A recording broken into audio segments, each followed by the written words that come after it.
give it a flip. গত আগস্টে বাংলাদেশের মাটিতে ভারত এবং বাংলাদেশের একটি পূর্ব পরিকল্পিত দ্বিপাক্ষিক সিরিজ আয়োজনের কথা ছিল, তবে শেষ পর্যন্ত বাংলাদেশের সিকিউরিটির দিকে আঙুল তুলে সিরিজটি বাতিল করেছিল ভারত। মাত্র 3 মাসের ব্যবধানে সেই ভারতের ফুটবল দল এবার খেলতে এসেছে বাংলাদেশে।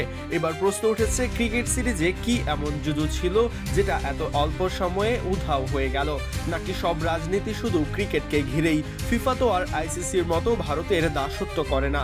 ভারত চাইলেই তো নিজেদের প্রভাব খাটিয়ে ক্রিকেট সিরিজ বাতিল করে দিতে পারে, তবে ফুটবলে তো আর ভারতের প্রভাব খাটবে না।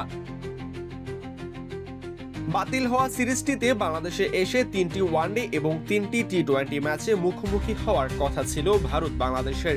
একেবারে শেষ মুহূর্তে এসে বাংলাদেশ ট্যুরটি বাতিল করে দেয় board of control for cricket India, যেখানে সরাসরি গুরুত্বপূর্ণ ভূমিকা পালন করে ভারত সরকার। বাংলাদেশের সিকিউরিটি কনসার্ন আমলে এনে এমন কাণ্ড ঘটিয়েছিল বিসিসিআই। সে ব্যাপারে আইসিসিকে কোনো জবাবদিহিতাও করেনি ভারত। ক্রিকেট বলে হয়তো এমনটা করার সাহস পেয়েছিল ভারত। আগামী 18 নভেম্বর ঢাকার জাতীয় স্টেডিয়ামে এশিয়ান কাপ বাছাইয়ের অ্যাওয়ে ম্যাচে বাংলাদেশের মুখোমুখি হবে ভারত। সেজন্য ইতিমধ্যেই বাংলাদেশে অবস্থান করছে ভারতীয় ফুটবল দল। তাদের দেওয়া হচ্ছে পূর্ণ সুরক্ষা। সেই ম্যাচকে ঘিরে তৈরি হচ্ছে উচ্ছ্বাস উত্তেজনা, একেবারেই সহজাত ফুটবলের আমেজ যাকে বলে।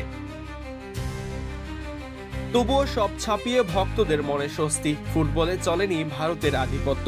ম্যাচ বাতিল করতে নির্দিষ্ট কারণ দেখাতে না পারলে নিষেধাজ্ঞা পেতে পারে ফিফা এবং এশিয়ান ফুটবল কাউন্সিল থেকে।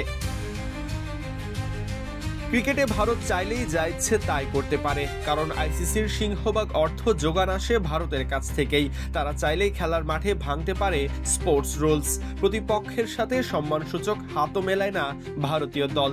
এমনটা কেবল ক্রিকেটকে ঘিরেই তো সম্ভব। কদিন আগেই মালয়েশিয়ায় সুলতান অফ জোহর কাপে ভারত পাকিস্তানের হকি খেলোয়াড়দের হাত মেলানো নিয়ে তীব্র সমালোচনা শুরু হয়েছিল ভারত জুড়ে। এরই পরিপ্রেক্ষিতে হকি ইন্ডিয়ার সচিব ভোলানাথ সিং বলেছিলেন, ভারত আন্তর্জাতিক ক্রিকেট ম্যাচে তাদের খেলোয়াড়দের পাকিস্তানের খেলোয়াড়দের সাথে হাত মেলাতে কোনো ধরনের বাধা দিবে না।